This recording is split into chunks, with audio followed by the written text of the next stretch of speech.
You are ready. Everything you need is already inside you.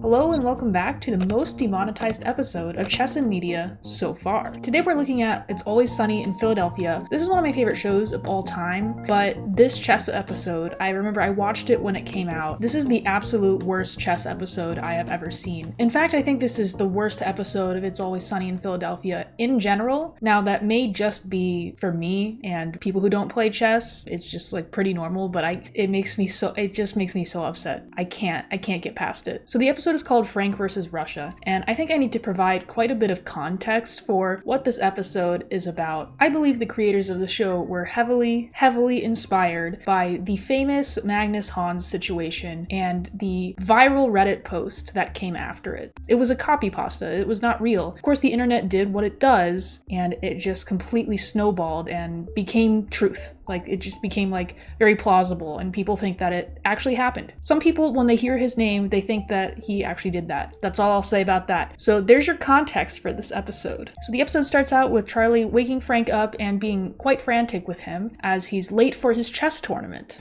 Come on, man, we're gonna miss it! Wake up, wake up! Come on! They arrive on scene and Frank is acting a little bit strange. He looks quite uncomfortable and we're not really sure why. I gotta stick to shit. No, there's no time for that. Everything you need is already inside you. So we cut to 2 days earlier where Mac and Dennis are having an argument. Please, pretty please, just help me. Please. No, Mac. I'm not helping you, okay? Stop talking to me about Johnny. Dennis, can you help me get my phone?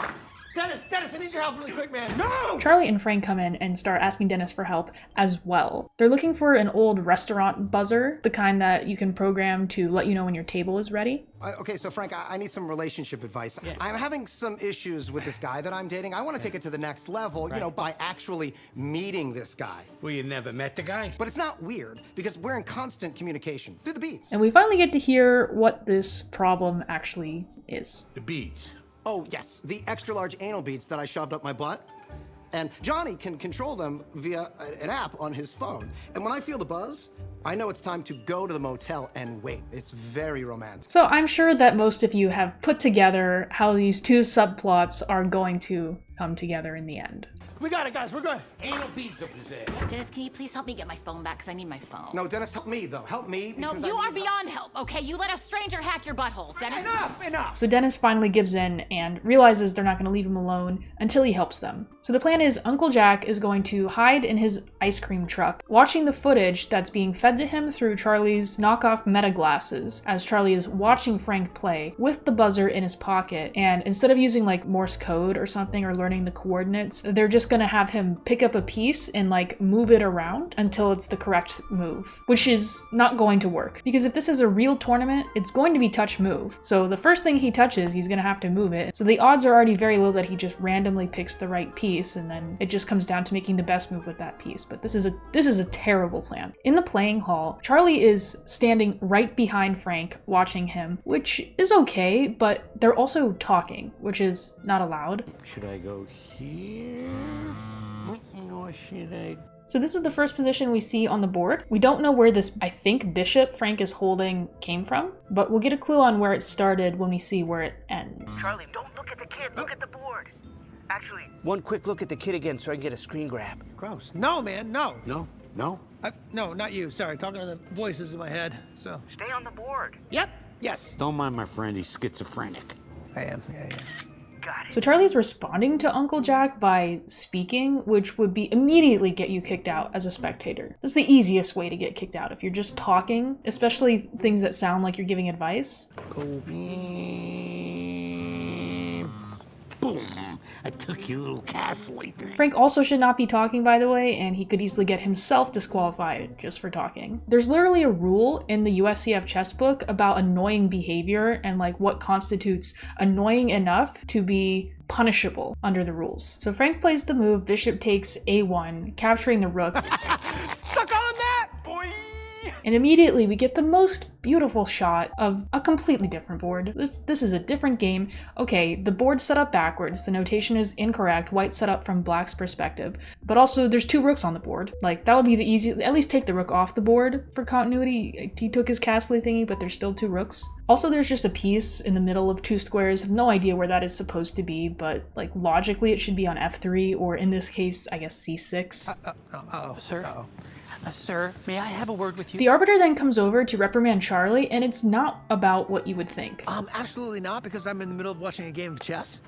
There is no alcohol allowed on the premises. It's not about the talking, it's not about the disruptive behavior, the cheating. It's because he's drinking alcohol, which is like, out of all those things, I think the thing you're least likely to get talked to about at a chess tournament. I've seen masters go to the board like with a beer in their hand that they got from the hotel bar, like a giant beer. Maybe like higher level tournaments, there's rules against it, but this doesn't look like that. What? What do you mean? Like I gotta drink wine or something? No alcohol at all. At a sporting event? That's crazy. Fine, dude, here you go. So as Frank is rising through the ranks of this tournament, we come back to plot B, with Dennis helping Dee and Mac with their romantic problems. Now, I like to think of Dennis as the Aaron Nimzovich of being a psychopath. Originally, he had his Dennis system, which instead of his system being about chess, his system is about psychologically breaking down women. In this episode, however, he's helping them break down men psychologically, so he calls it the SIND system, or Dennis backwards. Actually, Dennis backwards. Oh my God, that's amazing! How did that line up like Yeah, that? like what are the odds, though? Wow. What do you mean, the odds of what? What are the odds that the steps to the system would be Dennis backwards and that they would spell out the word SIND? Hi! Hi, because I made it up. Despite Dennis's great effort to help them become competent in this area, neither of them have any success. All right, so talk to me. One of those second dates. Ooh, yeah, no, that's not happening. What do you mean that's not happening? Well, I got home last night and I found myself real horny, so I popped a couple of Mommy's magic beans and headed over to Kyle's house. And you? Oh, I'm not doing it either. Yeah. Yeah, but I have a good reason, Dennis. I have a really good reason. I'm just a boy in love. Well, no, see, that's the thing. Johnny doesn't love you.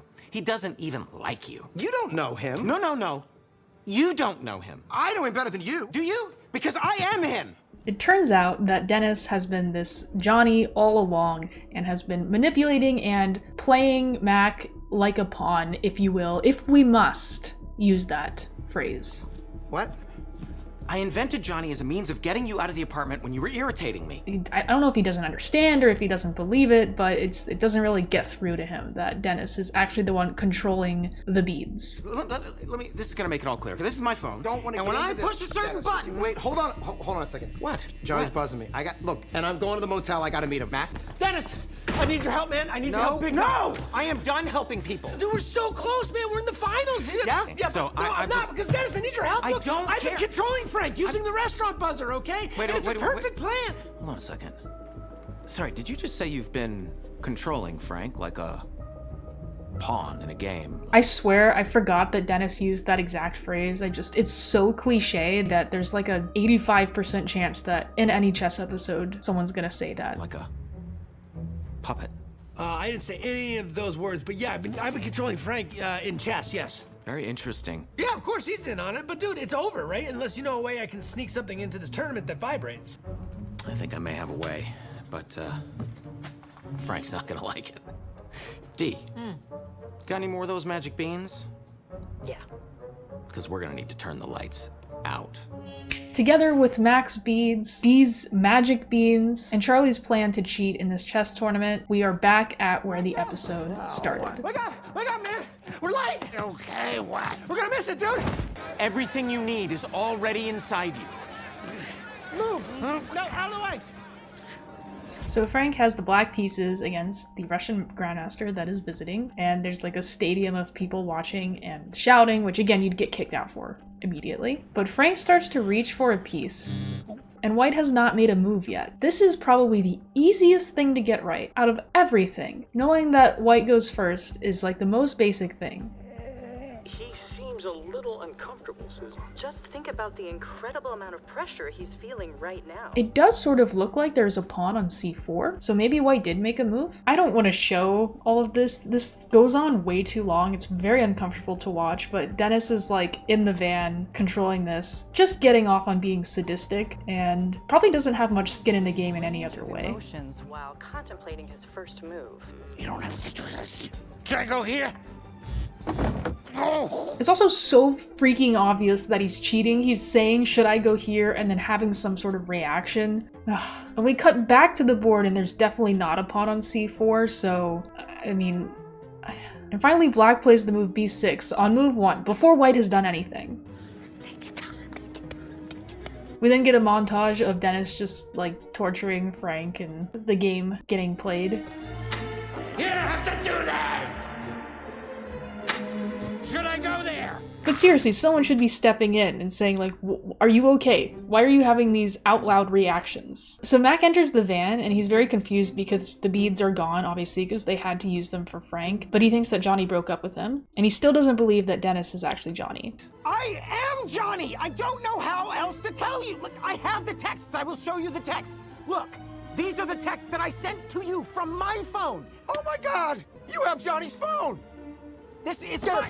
Give me Johnny's. Got it. And they get in an altercation, break Dennis's phone while it's on full blast, and then they can't actually turn it off. Oh God. It won't go down. What have you done? Fortunately, this is all happening apparently one move away from Frank winning the game, but the way that he wins the game is by checkmating white with his king. Just playing king f8, the most illegal thing you can do. Just putting your king under attack. This isn't even checkmate. Like, he can still take the rook, assuming that he can't take black's king.